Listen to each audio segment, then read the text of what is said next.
Mon souvenir de Vidal 3, c'est celui d'avoir vécu une époque absolument extraordinaire où la réanimation, qui était toute nouvelle, évoluait à toute vitesse et on participait à cette évolution. Et on y participait avec une équipe à la fois médicale et paramédicale tout à fait exceptionnelle, avec des personnalités remarquables et une équipe qui était toujours tendue vers l'amélioration des soins et la recherche clinique, et aussi dans une convivialité tout à fait remarquable, et d'ailleurs au sein de laquelle on a noué beaucoup d'amitiés qui durent encore.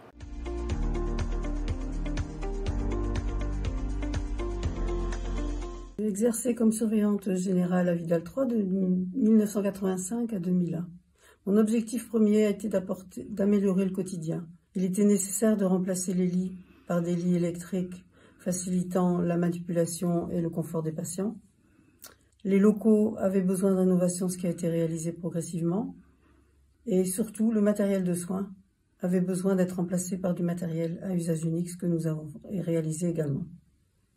Les projets qualité se multipliaient et le personnel soignant était impliqué avec le personnel médical, les vigilances, hémovigilance et pharmacovigilance, l'évaluation des dossiers de soins, l'évaluation des infections nosocomiales et les protocoles d'évaluation thérapeutique dans certaines spécificités. Ces 15 années furent bien remplies, avec cependant des moments de convivialité au moment de la nouvelle année et au moment des départs du personnel ou médical ou soignant vers d'autres horizons. «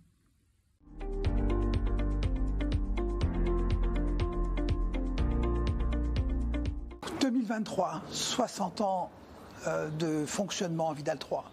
Pour les prochaines années, le service va bien évidemment prolonger et poursuivre les fondamentaux que sont les traitements et les innovations dans le cadre des maladies neurologiques et infectieuses et de la médecine hyperbare, mais surtout le service s'est engagé dans le développement de la médecine digitale, bien sûr la place croissante de l'intelligence artificielle dans le quotidien des soins, l'utilisation des banques de données, des bases de données, la constitution de bases de données à partir de nos propres patients et le développement, par exemple, d'une chambre de simulation à l'intérieur même du service, au cœur des soins, pour favoriser la formation continue de l'ensemble des soignants du service grâce aux nouvelles prouesses qu'apporte aujourd'hui la médecine digitale.